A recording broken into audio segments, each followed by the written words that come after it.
I want to be very clear about one thing. Dak getting $60 million on an APY basis means absolutely nothing relative to how much money exactly will be reflected on the salary cap for any given year. Like I always say, the salary cap, present day, does not exist. It always exists in the future, but not right now.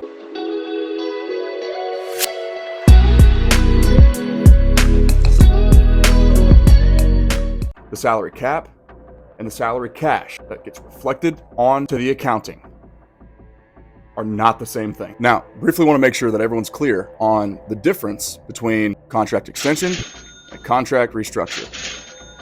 Okay.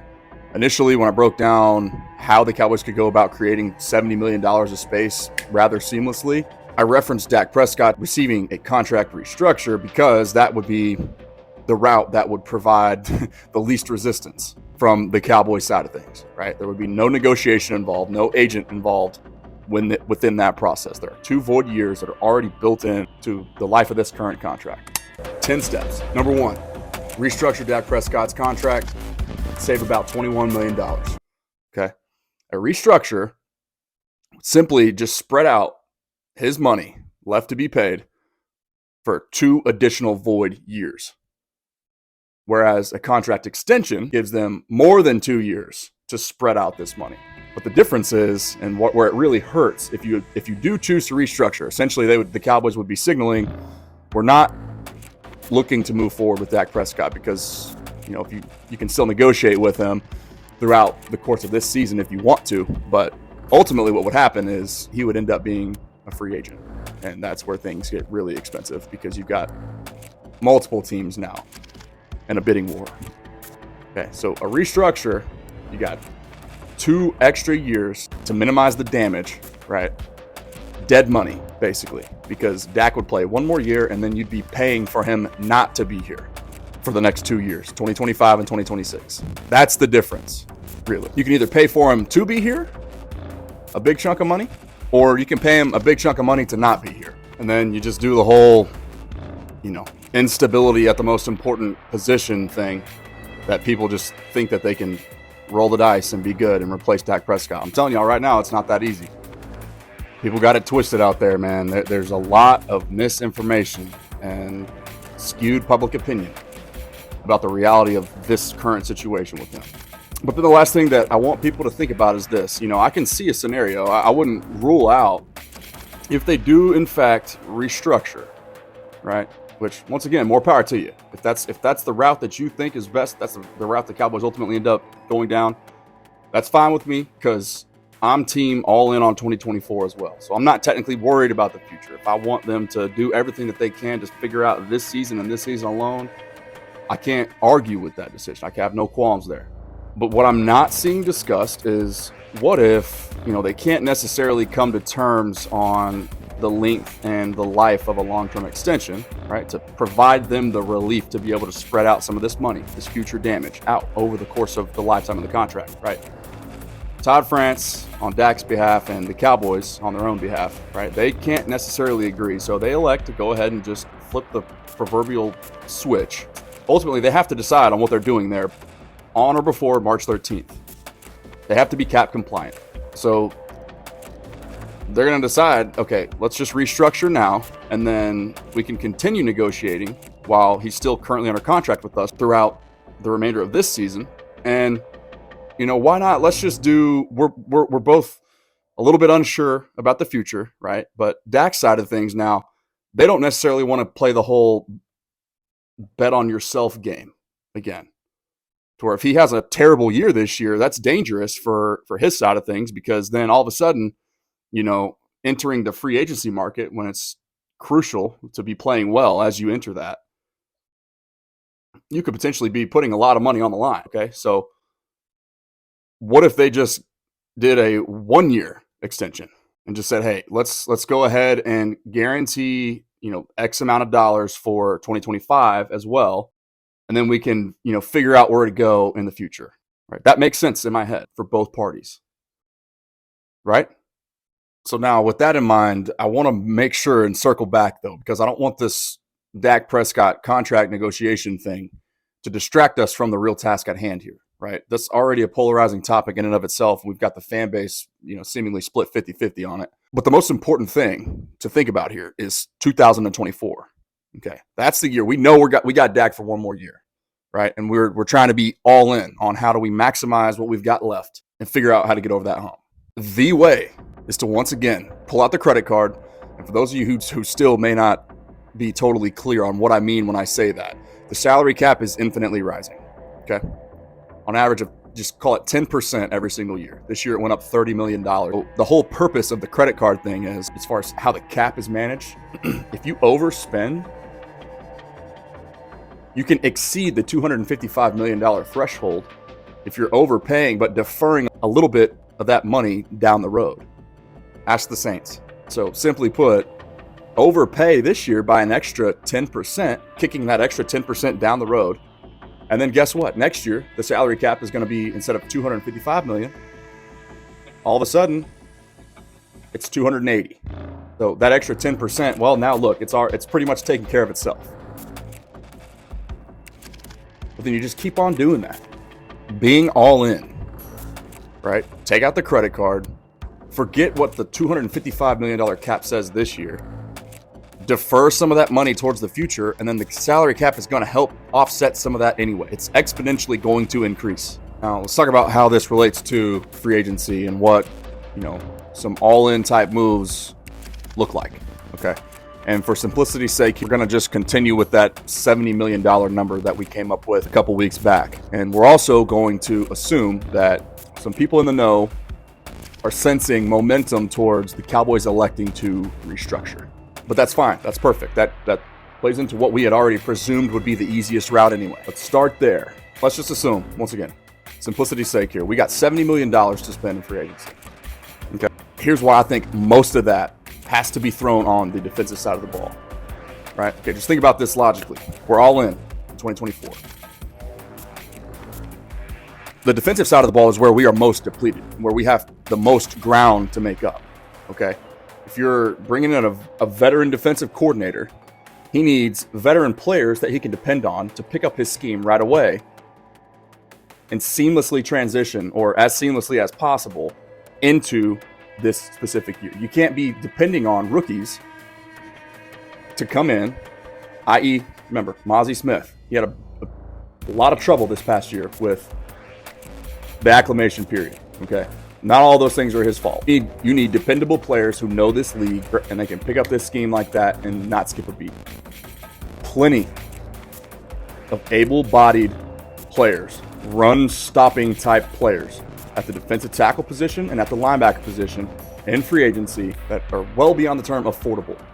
And I'm still surprised at how many people not grasping that the Cowboys currently today have one able-bodied linebacker on their roster that did not suffer a season-ending injury a year ago.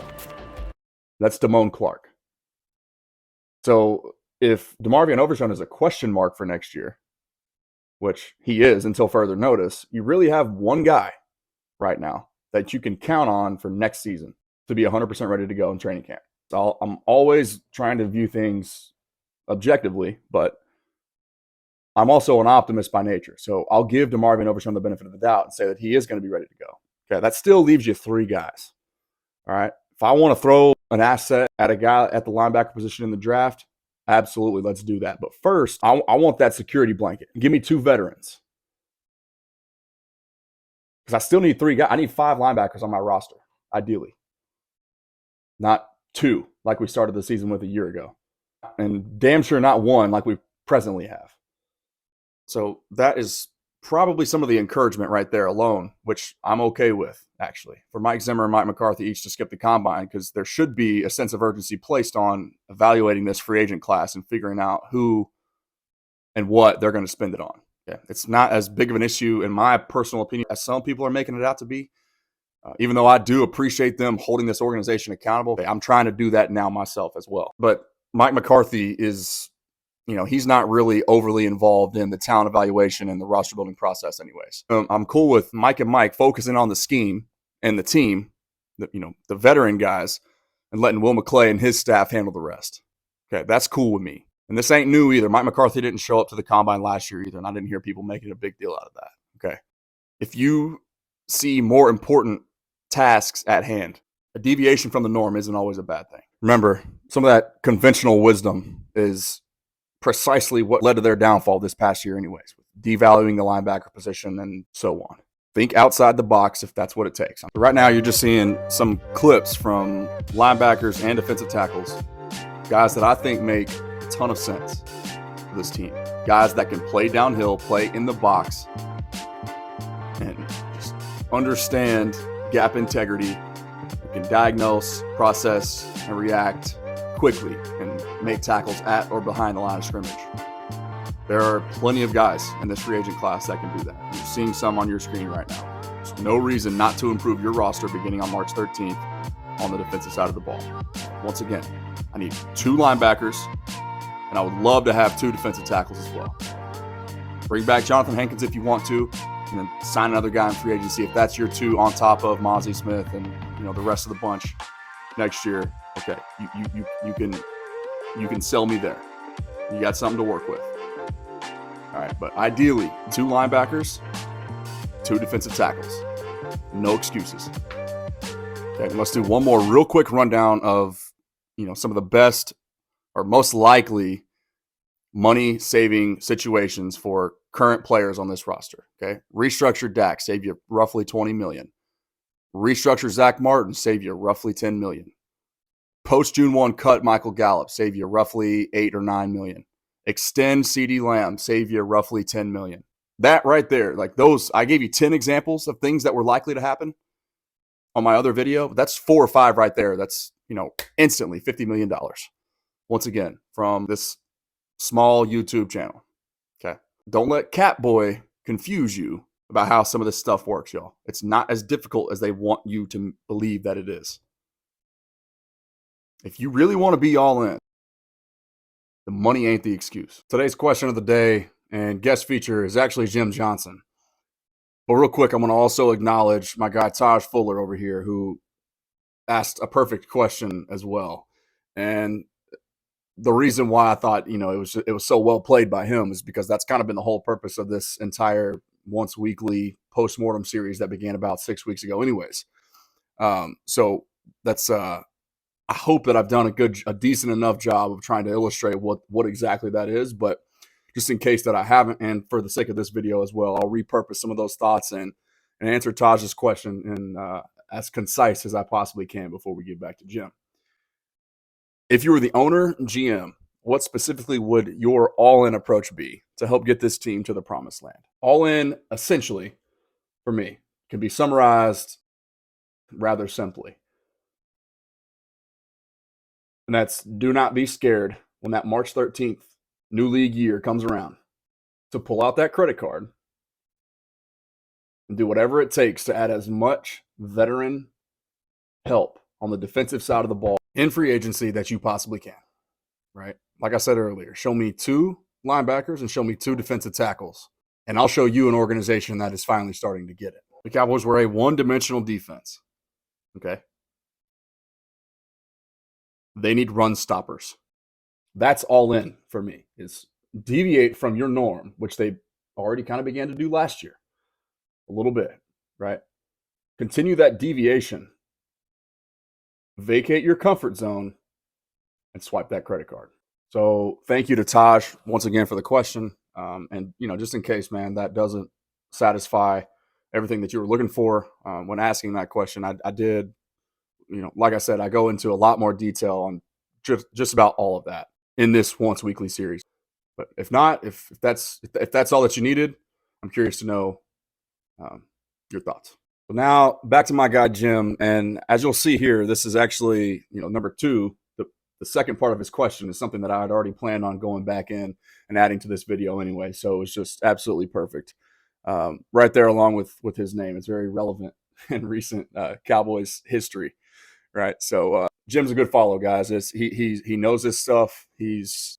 Every exchange that I've had with him in person and virtually has been insightful.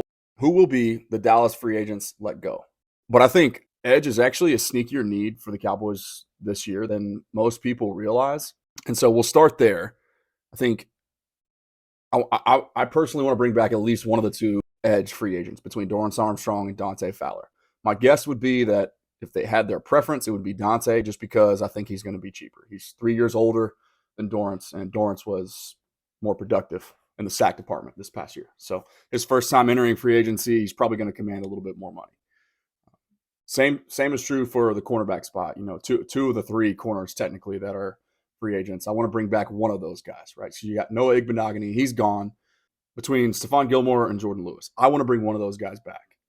Okay, we still the immediate future of Trey Diggs with his ACL injury is still a little bit uncertain. Okay, and outside of that, you've got Deron Bland and a bunch of question marks. So that's a sneaky light position as far as depth is concerned as well. Okay. I love the leadership and just like the influence in the room that Stephon Gilmore provides, but I think Jordan Lewis is a little bit more spry, more spring in his legs than Stephon Gilmore does. He's also 5 years younger than Gilly, too. So, but in this case, actually, it's interesting. For 1 year, I think the younger guy might actually be the cheaper one, but I'm not 100% positive on that. But I want to bring one of those two guys back as well. Like I said, I think Noah Igbenogany, he's just, he was the result of the Kelvin Joseph trade. He's gone. He was a special teams guy. They're not going to lose sleep over him. Tyron Smith, I think you got to bring him back. When healthy, you know this as well as I do. One of the best left tackles in football. Get him on a cheap deal. He wants to be in Dallas. No brainer. Tony Pollard walks, in my opinion. I have no interest at this point, especially considering the Cowboys haven't proven to me that they understand the how in the run game. I'm not eagerly willing to spend money on any running back, the most oft-injured position in sports and free agency. I know a bunch of Cowboys fans are going to talk to you about guys like Derrick Henry, Saquon Barkley, Josh Jacobs, ridiculously loaded free agent running back class. But I'm already on record saying, and I'll stand by it, if you can't guarantee me that you're going to solve the how, then the who to me really makes no damn difference. Stephon Gilmore, we've already covered him. Jordan Lewis, we've already covered him. Dorrance Armstrong, we've already covered him. Dante Fowler, check, check, check. Noah Igbenogany. Okay, so the next two probably most notable. Jaron Kearse, I think he walks. Just for me, and out of respect for the player, I'm not going to go into too much detail, but he's well into the tail end of his career at this point. Jonathan Hankins, as just simply out of necessity, I'm interested in bringing back because of what the Cowboys don't have at that position. He's proven to be effective and capable. Really helps this run defense when he's 100%, but he can't do it by himself. So he's 31 years old. Probably get him back on the cheap for another, bring him back for another year or two at or around veterans minimum, and let's party. He'd instantly be still the most productive player at that position on the roster as of today. So I think that makes a lot of financial sense, and it's right up the Cowboys' alley as far as being cap compliant goes. Next on this list, let's make sure I get everybody here. I'm not going to pretend to know anything about the long snapper situation with Trent Sieg. Obviously, nothing comes to mind last year of any issues regarding him, so he's fine by me. Rico Dowdle obviously is walking. Neville Gallimore, I also would expect to walk. He just, he showed tons of promise 2 off seasons ago in training camp. I would have told you that Neville Gallimore was going to be one of the more impactful players for that defense. It just never panned out. So that is what it is. Tyler Biadasz, that's another big one. He's low on the list here. So that's actually, I should have probably discussed him first, because when we talk about the running back situation and the how in regard to the running game, he's front and center. No pun intended, actually. But yeah, I'm ready to see something new, something different up there. I think if you can drastically improve the center position from a strength and power perspective, you can drastically improve your running game as a result. Last one, obviously, CJ Goodwin. I think this is he's one of the most tenured and respected special teams guys in the entire league. And, John Fossil, that's his dude. So if you can make a literal career, 3 contracts and counting worth of just special teams work, it's pretty remarkable. So He's definitely the leader of the third phase. It's, 3 equal parts in football, right? That 33.33%, man, it matters.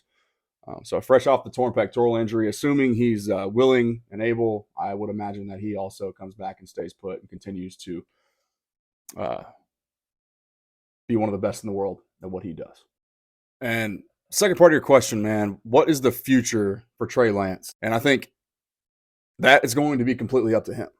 He's going to get his chance. Probably, I'd be willing to bet every single rep in the preseason this year, all 3 games. So he probably should and will play every snap there. Ideally, I think for the Cowboys as the backup, right? Because they can save money by cutting Cooper Rush, $2.1 million or something along those lines. And so let Trey Lance have a chance, see if there's anything there, right? The deadline to pick up his 5th-year option, they're obviously not going to do that. I think it's May 3rd. Don't quote me on that one. So I'll just go ahead and look it up here real quick. It's in May at some point. I don't know the exact day, though. Deadline for NFL teams to 5th-year options. May 2nd. Okay. So they have until May 2nd to decide if they're going to pick up that 5th-year option. They're obviously not going to do that because as a former first-round pick, that 5th-year option is going to be pricey. I think roughly $18 million or something like that. And he's already, it's kind of a fun fact. I think the Niners currently have $7 million in dead cap. And Trey Lance at $5 million is accounting for, pretty much 80% of that, whatever 5 divided by 7 is. The Cowboys most certainly aren't going to have a backup quarterback making $18 million, depending on what they decide to do with Dak, obviously, right? So it's a loaded question. But for me, I'm assuming the Cowboys are extending Dak Prescott, moving forward with him as the face of the franchise. And ideally for the Cowboys, he performs well enough this preseason and actually has a market, a tradable market. Okay. So they can do something there, potentially recoup that 4th-round investment and then some. But even let's just say Trey Lance falls flat on his face, man. This is the most important thing that I want people to understand. I condone and respect the hell out of the approach the Cowboys willing to be. This signifies some aggression, right? This has some all-in feature to it, okay? Because they understand, hey, let's throw a dart at the most important position in all of sports, right? Just let's have a look. So regardless of what ends up happening with Trey Lance's career, even if he's not a tradable asset and the Cowboys just have to essentially eat that 4th-round pick, it's still worth it to have that look and take that shot. That was like a round of applause for that front office. I think that pretty much wraps it up, man. So I hope that is, insightful, thought-provoking for you. And I'm curious also to hear your response to this and, see where you agree or disagree. But once again, we'll have a lot more of that stuff covered on the live tonight on my TikTok and my YouTube. So if you're free tonight, man, looking forward to seeing you in there. Thanks again. And that pretty much puts a bow on this week's episode. I really appreciate you guys tuning in and sticking with me throughout the entirety of this one, just like we did last week. If you're one of those people that made it all the way to the end, let me know that you did that by typing in the comments Combine, Combine. So I know that you're one of the real ones. If you're free, hop in with me tonight or with my guy Ben Larimore from, actually don't know if I'm allowed to disclose where he's from. I have to ask him about that one. But when he and I put our heads together, good stuff usually follows suit. So that's all I got. Talk to y'all soon.